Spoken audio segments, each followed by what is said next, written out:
वसीम जिन्होंने पीएसएल में काफी अच्छी कारकर्दगी दिखाई है, चाहे बल्लेबाजी हो चाहे गेंदबाजी हो, दोनों डिपार्टमेंट्स में इमाद वसीम ने काफी अच्छी कारकर्दगी दिखाई। उसके बावजूद भी फिलहाल इमाद वसीम पीसीबी के प्लान्स में नहीं है। चाहे हम जो अभी कैंप होने वाला है उसकी बात करें, वहां पर इमाद वसीम को सिलेक्ट नहीं किया जाएगा, और फिर जो न्यूजीलैंड के साथ सीरीज है वहां पर भी जो इमाद वसीम है वो सिलेक्शन के लिए अवेलेबल नहीं होंगे।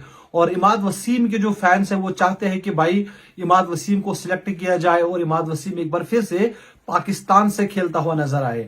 अब सबसे पहले आपको कुछ बातें हैं जिनका ध्यान आपको रखना है। सबसे पहली बात तो यह है कि अभी इमाद वसीम रिटायर्ड है, यानी जो वैल्यू अभी मोहम्मद यूसुफ, इंजमाम उल हक, राना नवीदुल हसन इस तरह के खिलाड़ियों का है, उसी तरह अभी इमाद वसीम एक खिलाड़ी है जो कि रिटायर्ड है उनकी तरह, और इसलिए वो सिलेक्शन के लिए फिलहाल अवेलेबल नहीं है। और नवंबर के महीने में इमाद वसीम ने रिटायरमेंट का ऐलान किया था, और वर्ल्ड कप में जैसे मैंने पहले भी बताया था कि भाई इमाद वसीम वर्ल्ड कप में डिजर्व करता था खेलना, लेकिन उनको वहां पे मौका नहीं मिला।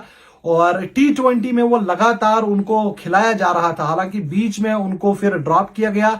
लेकिन जिस वक्त इमाद वसीम ने रिटायरमेंट ली उससे पहले इमाद वसीम T20 में लगातार खेल रहे थे।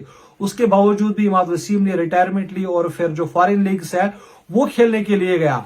अब यहां पे अगर पीएसएल में उन्होंने परफॉर्मेंस अच्छी दी है, और अब इमाद वसीम का और एक स्टेटमेंट आ गया है जिसमें इमाद कहते हैं कि भाई मैं पाकिस्तान के लिए अवेलेबल हूं। और अब ये देखने वाली बात है, क्योंकि उन्होंने मजीद तौर पे ये भी कहा कि जो शाहीन शाह अफरीदी है जो इस वक्त टीम पाकिस्तान की क़यादत कर रहे हैं, उन्होंने मुझसे बात भी की है, और पीएसएल के बाद हम इस पे मजीद बात करेंगे, देखेंगे अगर इमाद वसीम अपनी रिटायरमेंट वापस लेता है। अब अगर इमाद वसीम अपनी रिटायरमेंट वापस लेगा तो लगभग 100% चांसेस है कि इमाद वसीम को नेशनल टीम में एक बार फिर से जगह मिलेगी, क्योंकि पाकिस्तान के पास जो इस वक्त स्पिन डिपार्टमेंट है वो काफी ज्यादा स्ट्रगल कर रहा है। हालांकि उसामा मीर ने इस पीएसएल में काफी अच्छी परफॉर्मेंसेस दी है, लेकिन डोमेस्टिक और इंटरनेशनल में काफी ज्यादा फर्क होता है। हमने इससे पहले भी देखा उन्होंने काफी अच्छी परफॉर्मेंसेस दी थी, लेकिन इंटरनेशनल में चाहे एशिया कप की परफॉर्मेंस आप देखिए, आप अफगानिस्तान के साथ जो सीरीज खेली गई वो परफॉर्मेंस देखिए, आप वर्ल्ड कप में जिस तरह से उनकी पिटाई हुई है। अब शादाब खान के साथ अगर इमाद वसीम आते हैं तो कहीं ना कहीं पाकिस्तान के लिए एक बेहतर फैसला हो सकता है। इस वक्त तो इमाद वसीम रिटायर्ड है और वो सिलेक्शन के लिए बिल्कुल भी अवेलेबल नहीं है। अब अगर इमाद वसीम खुद ही रिटायरमेंट अपना वापस लेते हैं, उसके बाद अगर उनको सिलेक्ट नहीं किया जाएगा तो वो एक अलग कहानी है। लेकिन इस वक्त सबसे पहला काम जो इमाद वसीम को करना है कि अपनी रिटायरमेंट भाई आप वापस लीजिए। या मोहम्मद आमिर वो भी एक रिटायर्ड खिलाड़ी है, और वसीम अकरम ने इससे पहले कहा था कि इमाद जो मोहम्मद आमिर है उनके पास अभी चंद साल है, 4-5 साल वो पाकिस्तान को सर्व कर सकते हैं, क्योंकि इस पीएसएल में भी हमने देखा कि मोहम्मद आमिर ने काफी अच्छी गेंदबाजी की।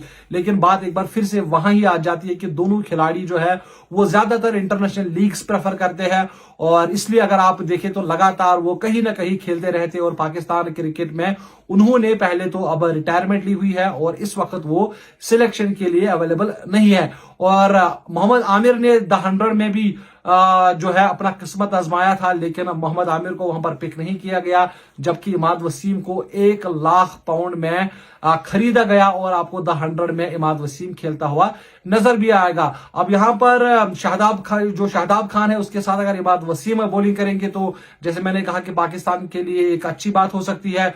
और शाहीन शाह अफरीदी अभी कैप्टन है, अगर उनसे बात हो पाती है, और ज्यादा हम भरोसा नहीं करेंगे शाहीन शाह अफरीदी पे, क्योंकि जो अभी चेयरमैन आए हैं पीसीबी के मोहसिन नकवी, उन्होंने 22 स्टेटमेंट में सीधे तौर पे कहा है कि मैं एक सिलेक्शन कमेटी बनाऊंगा और उसके बाद वही फैसला करेगी कि क्या शाहीन शाह अफरीदी को कैप्टन रहना चाहिए, नहीं रहना चाहिए, या मोहम्मद रिजवान को कैप्टन बनाया जाएगा। अब वो आने वाले दिनों में हमें पता चलेगा, क्योंकि न्यूजीलैंड के साथ सीरीज 18 अप्रैल से शुरू होने वाली है, और उससे पहले ये सिलेक्शन कमेटी बननी चाहिए जिसमें हेड कोच होगा, क्योंकि शेन वाटसन की भी बातें हो रही थी और उन्हें सीधे तौर पे मना कर दिया। उसके बाद डैरन सेमी की बातें आ रही थी और उन्होंने भी कहा कि मैं अभी वेस्ट इंडीज टीम का वो कुछ कोच है, और उसके बाद वो फिलहाल तो पाकिस्तान की कोचिंग नहीं करेगा। आने वाले दिनों में और भी तरह तरह की खबरें आएगी। फिलहाल आप मुझे इजाजत दीजिए, आप अपना बहुत सारा ख्याल रखिए। अल्लाह हाफिज।